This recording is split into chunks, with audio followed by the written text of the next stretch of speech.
Mr. President. Senator from Oregon. Yes, unanimous consent to grant floor privileges to my interns for their shadow days on the following dates. Malia Perry on July 23rd, 2025. Without objection. Thank you, Mr. President. My colleagues from Wisconsin and Michigan have spoken to the destructive nature of this rescission because of the programs that will be canceled midstream. I have seen so often the power of our international aid programs in assisting in nutrition and fighting tuberculosis and malaria and AIDS across the world. But what many may not understand is that small fraction, less a third of 1% that we've spent in those programs, has an incredible yield, not just in doing good works around the world, but have been doing good for America, because the relationships that are forged through those programs, the respect that is forged through those programs, comes back to benefit us in all kinds of cooperation on our huge range of diplomatic goals, be they economic, be they trade, be they issues of national security. That's in fact what's referred to as soft power. And soft power is at risk with this strategy of canceling these programs. And I think about rural Oregon, where so often the warnings on floods or fires is broadcast over the public radio system. And all kinds of different channels have different programs that people become quite attached to. Some of them are simply good humor programs that are fun to listen to, and others are good music programs. But a lot of it is good news programs, things deeply appreciated throughout the state, but often harder to access in rural Oregon. And so I'm concerned about this concerted attack on rural America. First, my colleagues across the aisle say, we're going to make it very, very hard for people in rural America to get health care if they're on Medicaid. And then, because without Medicaid financing and paying for services, you lose an entire hospital or you lose an entire clinic, the whole rural community is profoundly damaged because everyone's health care is affected. An attack on rural America continues through this bill. But what I really want to talk about now is to give a sense how this bill is an attack on the separations of power that we all here in the Senate have taken a constitutional oath to defend. You know, when I first came to Congress as an intern for Senator Hatfield, we were celebrating our 200th anniversary. So long ago, 49 years ago. And Senator Hatfield had a saying about appropriators, and that was that appropriators, that is, those members of the Senate who served on the spending committee, they were first appropriators, and then they were Republicans or Democrats. That's how strongly they felt about their shared responsibility to manage the power of the purse. The power of the purse, Article 1, Section 9 of the Constitution, says, and I will quote it, "No money shall be drawn from the Treasury but in consequence of appropriations made by law." And here's the thing. The Congress is vested with that power. But when you decide how to spend money, you're really talking about your values. So those who serve on the Appropriation Committee were doing their best to enact the values of our country, be they investment in health care, in housing, in education, investments that created good-paying jobs, investments that helped small communities thrive, investments that helped build infrastructure across the country. That was the responsibility that was so cherished And there was a term for those who chaired the 12 subcommittees on appropriations, and that term, the colloquial term, was they were the Senate's cardinals. It's taken from the Catholic Church, where cardinals help steer the church on the right path. And the cardinals of the Senate had the responsibility of steering our nation through our spending decisions on the right path for the people of America. This is, in fact, a key part of government by and for the people, that shared responsibility to spend that money wisely. But even in the early years that I was here in the Senate, we're starting to see signs of the breakdown of that relationship.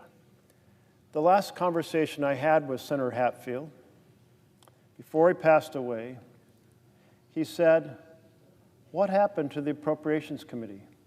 Now, Senator Hatfield was a Republican, and he'd been chair of the Appropriations Committee. And he said, "I worked so closely with Dan Inouye of Hawaii, and I worked so closely with Patty Murray of Washington. What has happened to that collaboration?" That was several years ago.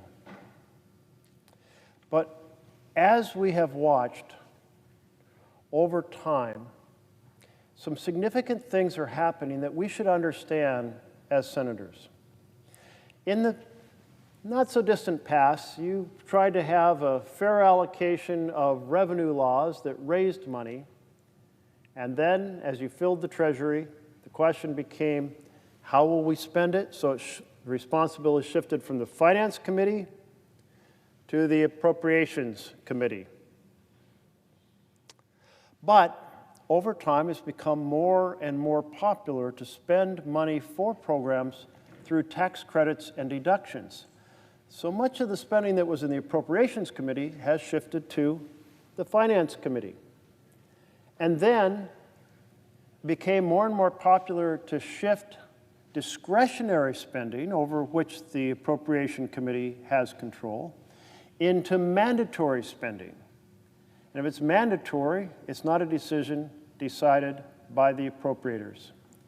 And then, on top of all that, we started to build up more and more national debt. And so all the money that went to interest on that debt is money unavailable to be spent on basic programs of healthcare, housing, education, investments that create good paying jobs across America, infrastructure, security. That money isn't so available because it's tied up paying for interest. So these trends are changing the role of those Senate cardinals, the chairs and the ranking members of the subcommittees who help guide us in the 12 different sections of spending. And I'll say that problem of the debt growing, that's very significant.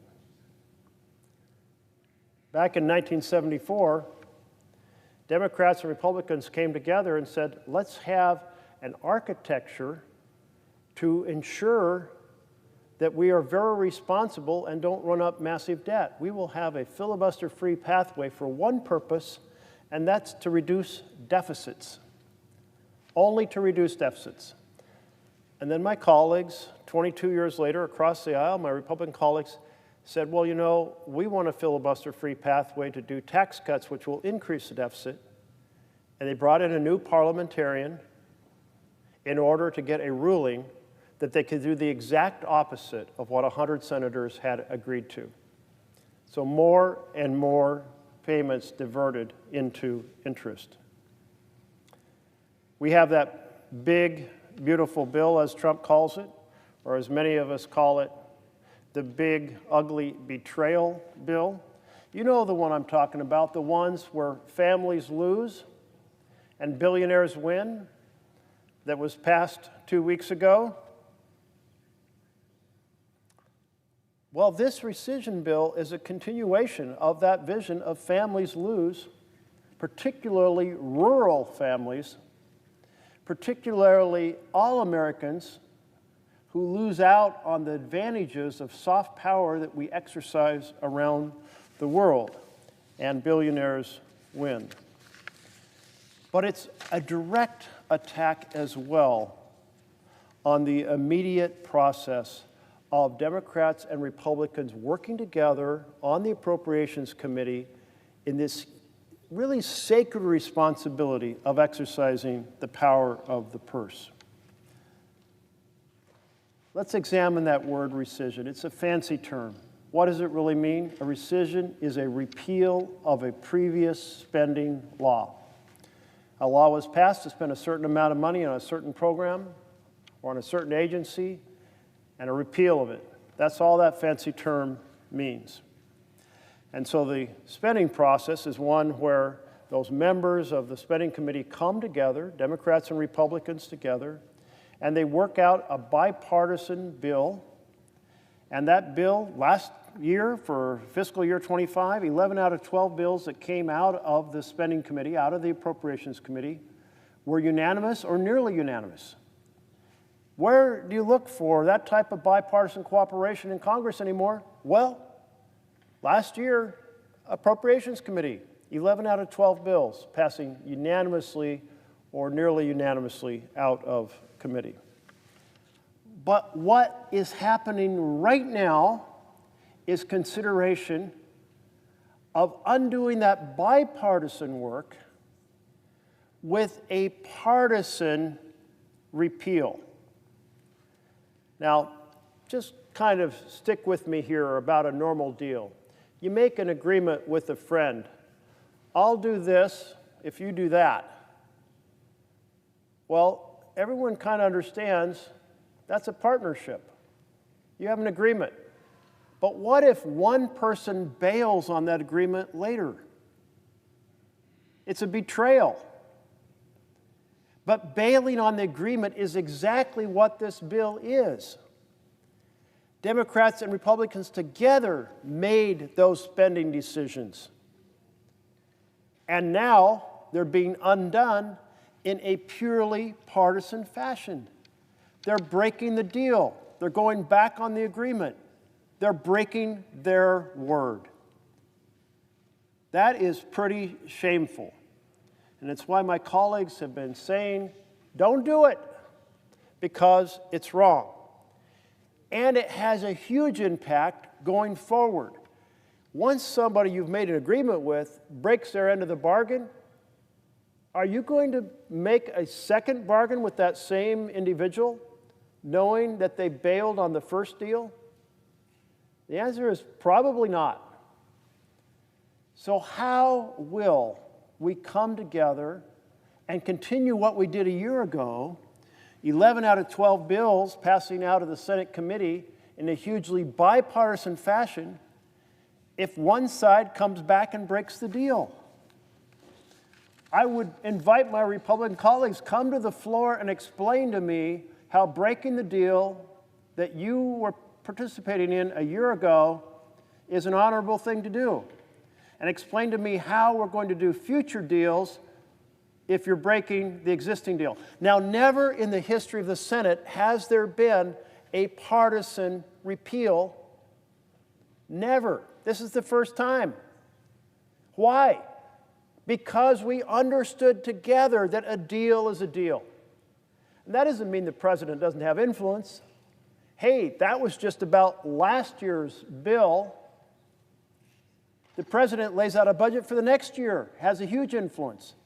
The president can veto the next set of spending bills, or any one of them.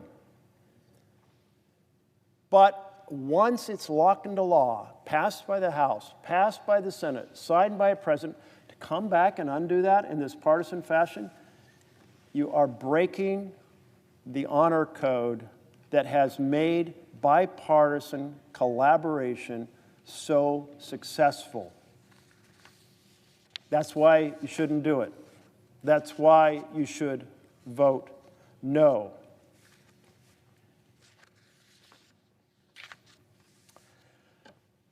You know, this question of how this affects our Constitution is significant.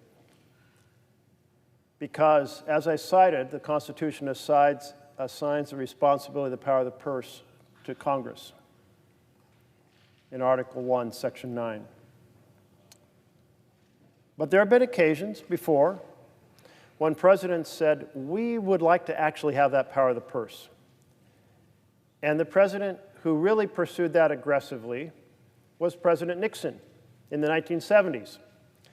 President Nixon signed a law about how money would be spent, but then decided not to spend it and withheld the money from being spent on housing, on education, on highways, on agriculture, and on pollution prevention programs. Well, of course, this was appealed on a constitutional basis because the Constitution doesn't give the president the power to impound funds. Congress, by law, and by law signed by a president, had said, here is what must be spent on these programs. And the president came along, President Nixon said, I don't want to do it, I'm not going to do it.